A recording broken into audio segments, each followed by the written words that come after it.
Health officials in Nova Scotia have announced plans to tackle the crisis in the province's emergency departments. The changes follow the deaths of 2 women who died after lengthy waits at rural emergency rooms. The CBC's Brett Ruskin is in Halifax with the details of today's announcement. So, Brett, how is the province planning to fix the problem? Well, Arthur, just a significant announcement today with so many different fixes, so many different solutions that have been announced. So let's kind of look at it chronologically, and it all starts this Saturday, in fact. So one of the first things to change with the healthcare system is going to be patient advocates that are going to be in place. They're going to be volunteer positions who will be in each and every emergency room across the province, and they will be there to liaise between families and the triage teams in those emergency rooms, and also provide care and assistance, provide blankets, food, coffee, water, make the emergency rooms wait times or wait rooms more comfortable.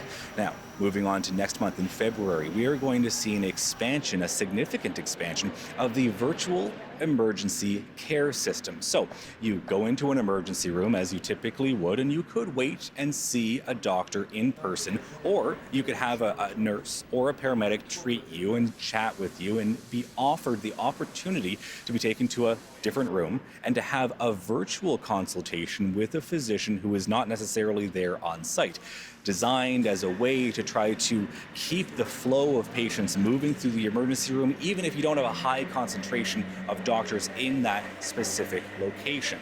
Now, in March, there's going to be an expansion of the overall care coordination center. That is basically a piece of software that has been used in a few different sites, but now will be significantly expanded as well. It offers the chance for healthcare providers to see a bird's eye view of the overall layout of the hospital in terms of beds that are being used, beds that are vacant. So if there is space in one part of the hospital and an overcrowding in the other part of the hospital, they can say, hey, listen, let's move some folks over there. Also designed to improve the efficiency of patients flowing through the hospital system.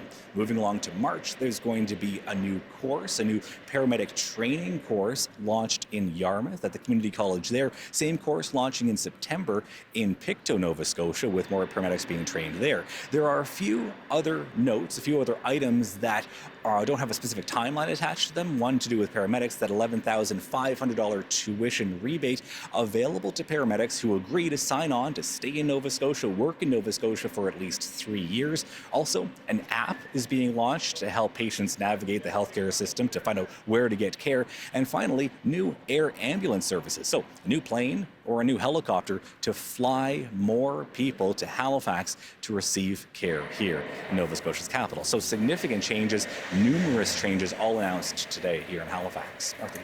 Now, Brett, as we've continued this conversation about healthcare issues, really a national conversation, we know that budget constraints have been a big part of that. Big solutions, as it sounds like you've outlined there, cost big money. So what's the price tag looking like? It's difficult, and there may be a clear price tag, but at this point, it's not being made public as of yet. We don't know also if there's going to be necessarily an ask to the federal government to help cover some of these changes. But when I asked at the technical briefing, how much are all these big changes going to cost? A new helicopter or a new plane and all of these new positions and expansions of programs, they said it would cost in the tens of millions of dollars to implement these new changes and improvements. That's as specific as we're getting at this point in terms of these improvements that are so sorely needed here in Nova Scotia after so many stories in the last number of weeks, in the last number of months really, of people waiting for care, not getting the care that they need. Arthur? Many tragic stories. Thanks for this, Brett. That is the CBC's Brett Ruskin in Halifax.